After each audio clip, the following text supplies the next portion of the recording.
Let's bring James on. He can help. Here he is, super sub. Let's bring him onto the screen. Hola, James. How are you, mate? Just getting the spina out of my hair. Yeah. Very good. That would not to be confused with the spino, by the way. Not the spino, yeah, not the spino. Similar origins, meaning spiny, but it's not a vertebra. So now we've got James. We can learn some Portuguese now. Yeah, thank goodness. Thank goodness, right? Actually, I was going to ask Filomena for some clarification, because I use DeepL as a translator. I always try to go to Portuguese first, then I use the translator to see how it compares. Yeah. Well, I continue to forget the name for basil, or basil in English. And so I heard you say manjerica. Manjerico. And when I went to the translator, it came to manjericão. Manjericão, yes. There are two species. Yeah, there are two species, manjerico and manjericão. This manjerico is just ornamental one. Okay. The manjericão is the one we use for food, to put on the season. So that's food. Right. Yeah. So these leaves are tiny ones. They are small, and those are bigger. Yeah. Thank you very much. Muito obrigado. Nada. See, that's why Filomena is here to help us, Rui. And the other thing about this plant or this herb is you Americans call it the basil, right? Which can't be right. No one says basil faulty, do they? Of Faulty Towers. It's basil, not basil. The British of Faulty Towers say basil. Yes, exactly. Americans, if they were watching the show, would probably call him Basil if they just saw it written, if they hadn't heard it spoken by the Brits. Yes, okay, fair enough. Yeah, and I'm always confused, just, so you know. Well, let's discuss basil or basil. I hear basil, but then I hear basil, and that's just the international mix and what comes with confusion in language. Still, after 250 years, we'll talk about it on July the 4th. Rui had Coentro. Good. We could do all the herbs today if you want. Salsa. Do you have salsa? No. These, I call these my pets because because I don't. It's like that's all I'm willing to do to have something alive depending on me. I'll water it occasionally. You have to get one manjerico now in June. With the small leaves, James. Can I fool people with my manjericão? No. Only if you think I just put a little poem in it and say, "Hey, see." Yeah. It's like a manjerico. James, I think you're making enough trouble for yourself already walking your pets around town. One under each arm. Yeah. Oh, there he is. Hello, bon dia. It's the American with herbs. It's herbs, not herbs. It's herb. Herb is a man. Right. Had some dried fish in Nazaré last Wednesday. Oi, good to have you here. If you have good teeth, I recommend, if you've got good teeth, the nice health warning from Rui there. James, we will come back, Filomena, to the Santos Populares, of course, because it's such an important part of the calendar, a cultural calendar at this time of year. But James, you've embarked on a very deep Portuguese learning experience. How is that going? It sounded like it was going pretty well last time we spoke to you.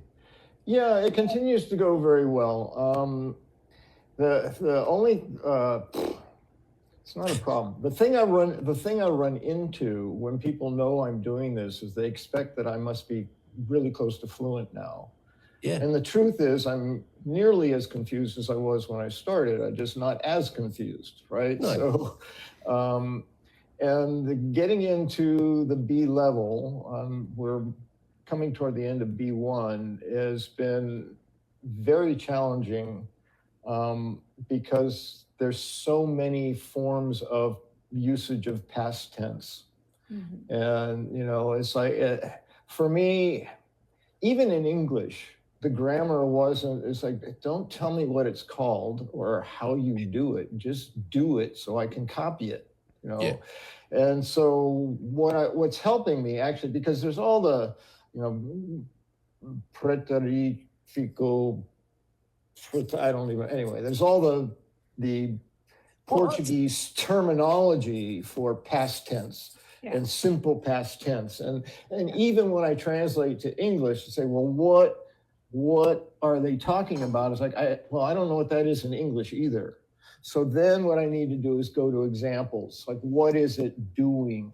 Yeah. You know, and then it's like, oh, this is just throwing have in front of the past tense of the verb. So instead of saying I went, you can say I have been. Oh, yeah. Have. So you just threw ter, a conjugated form of ter, in front of the infinitive of the verb, and you've got it. Yes, that is very simple and easy for me to understand. But call it I can't even remember all the various terminology. It just confuses me and baffles me. And I'm going, huh, what? So if I'm giving any advice about learning a language, especially around the grammar and learning how to speak it and hear it, don't get hung up with the terminology. You know, no. What do I call this? How do I do this? You know, well, you put the subject first, and then you put the primary verb, and then the secondary verb will be the infinitive. It's like, just eliminate all the terminology and speak it. And then for me, it's helpful because we do almost exactly the same thing in English, is how does that look in English? Give me an English example of this structure.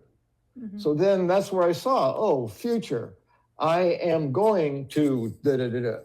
That's the future. So I use the verb to go, mm-hmm. and then I put the infinitive after that. And that helps me to remember, okay, I'm going to go, I'm going to be, I'm going, that takes me into the future. That's one way of doing it. And with all these other forms of the past tense, because there's all kinds of explanation too. This past tense means you're not going to do it anymore, but this past tense... Perfeito. Perfeito perfeito is the one that has the most uses, different uses. Yes, yeah. It's just simple past tense. Instead of I go, I went. Instead of I buy, I bought. You know, it's like, that's pretty straightforward. But then when you get into, and that says apparently, as I understand it, that is the kind of a clue that you consider yourself finished with that particular thing. Meaning you're not necessarily, probably not going to repeat it. At least, I mean, I went to the store, obviously you're going to go to the store again, but there's a sense of I'm done with that. In this sentence, I'm done with that. I went, now I'm done. But when you use now this is where Filomena can help me, the other tense. The one that you were referring to was the pretérito perfeito simples. That's what you were referring to, right. That you are done with it, that's pretérito perfeito simples. And the one that uses ter. The other one, pretérito, the verb? Ter, to have, well, with right? the ter, you can have the pretérito perfeito composto, or you can have the pretérito mais que perfeito. Yes, mais push que pi, see? Yeah. So this is what I'm talking about. You have all these ways of doing it. And when I translate it to English, I can go, oh, okay, I see the structure of it. And it's the same in Portuguese. So I'll just use Portuguese words in the similar or same structure, and I'll have accomplished that. But if you were to ask me, when I say I have been to the store, what do I mean by that? It's like, well, duh, it just means I was there. Yes. But the explanations around Portuguese suggest that there's a potential of you going back, like you're going to do it again. It's a repeated past tense, something I have done and I will do again. Along that line is how it's described to me. And it's like, if you ask me that in English, I go, hell, I don't know. I just do it. You know, I just know it. Why do I know it? Because from a baby, I heard it and I repeated it and I just did it. And I didn't know what I was doing. I couldn't have told you all the grammatical terms for it. I just did it.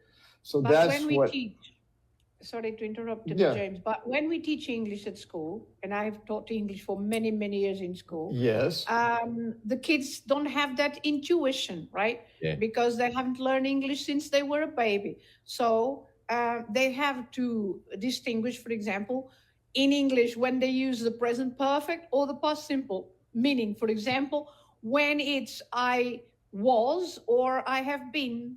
You see, the difference between those tenses, they have to learn grammatically because they don't have that intuition, right? So Yeah, we so have you're to talking about explain- Portuguese learning English? The English you teach is Portuguese, the Portuguese, learning English? yes, the Portuguese Yes. learning English. Yeah, but Portuguese learning Portugal, they can do those things more intuitively, correct? Like, because Yeah, they but they grew up also with have that, to- they just do. At school, they Yes. also have to learn all those names. The Yes, pretérito same. imperfeito, the pretérito mais que Yes. perfeito, pretérito And perfeito composto. Yes, So it was that my is something least- that the children learn. Yes, well, and it was my least favorite part of learning English as an English speaker. And here you I are hated again. grammar because of all the terminology. It just confused me. It's like, just tell me what I'm doing. It's like, well, you're doing the past perfect, past simple or past perfect simple. It's like, why do I need to know that? It's just like, James, Now, all you I have can to think know- is he must have been very naughty in a past life, because not only did he have to do it with English, he's having to do it again in Portuguese now. I don't know what it is you did. and it's having the same effect. The terminology is what's confusing me and slowing me down. The actual learning of the structure and how to do it, like in the language, is much simpler for me. So, Yeah, but you and have to it's how learn. we learn. You know, different people learn different ways. For me, hearing the terminology does not help me. It's kind of like, I always go to music and music appreciation, right? Music, I can hear it, I can appreciate it, I can love it, I can even make it up sometimes if I want to. I can do it. But then you go to music appreciation and it explains exactly what's going on and why this thing goes here before that thing goes there and why it works and how you can construct it. And that, it's like, okay, I don't really care about It's a all good of that. metaphor, though, isn't it? Or a good analogy, Philomena, because some say with music, you do have to do your scales and you do have to do music Well, you theory. do. If you want to become a professional musician, absolutely, you need to understand music. If you want to become a linguist or a language teacher, you need to know that stuff. But as Yes. someone who just wants to be able to speak it to other people, I'm not going to go up to someone and say, okay, now I'm going to use the present or perfect tense as I speak this next sentence. You know, you just do it. What it boils down to, the difference between English and Portuguese is that in English, we don't have that many different tenses. So we don't have that many, we don't have to choose between 4 or 5 different past tense words. If we're going to say have gone, oh, well, it's a different word, but gone is going to be the past tense always. I'm not going to have gone o and gone ava and gone idu and gone, I don't have 4 or 5 different forms of gone depending on how I'm using it in my past tense. So I can just say I have gone. Or I had gone. You also have I had gone. Right? Yeah, well, and that's the difference there is present. Again, I don't know the terminology, so I'm using I have gone is a reference to the past, but you're using a present tense verb. Mhm. But have is always going to be have, and gone is always going to be gone. Whether I say had gone, have gone, it's always going to be gone. And in Portuguese, you have 2 or 3 variations of that second verb that you need to understand go in combination with have or had or am going. Well, that's future, but Different so language. it's just, yeah, it's not a criticism of Portuguese. I'm just trying to explain for English speakers who struggle that Roman-based or Latin-based languages have these things. They have lots of different words it's not just that Portuguese. do things differently than in English. And in some ways, English is simpler in that regard. My teacher tells me English is easy. Of course, yeah. Okay. That's why I go, English is why? And she spoken goes, all- well, you because just it say you. You don't say you formal and you informal and you plural, and you just say you. You just say the. You don't say you, the feminine, the masculine, you know, the plural. You just say the. So there's certain places where English is much simpler that as an English speaker, I don't appreciate until I say, what? Before I can use this word, I have to know whether it's masculine or feminine or plural or singular in order to make that reference. So there's a lot more choices. It seems that it's useful that you have a psychotherapeutic background as well, because it's sounding quite traumatic, the process you're going through. Well, there's a lot of energy in it because I'm in the challenge of it, but I enjoy the challenge. I'm really enjoying the class. I don't want people to get it wrong that, oh, I'm angry about the fact I have to learn Portuguese. It's so hard and blah, blah, blah. It's like, no.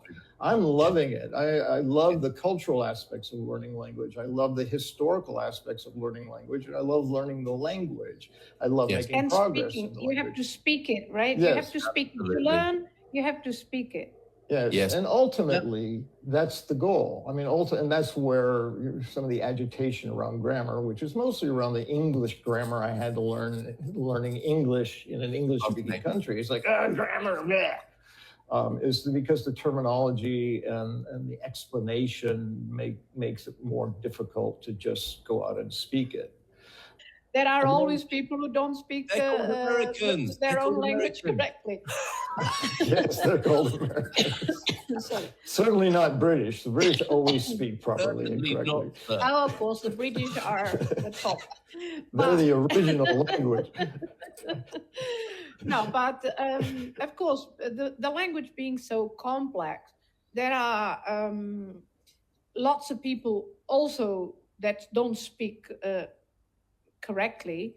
And so, yes, let's say, okay, we can say that we are proud. Of course, we are proud because it's a part of our culture. It's what distinguishes from Spain as well, right? Because it's another language. It's not Spanish. So it's basically being Portuguese, and we're all for it.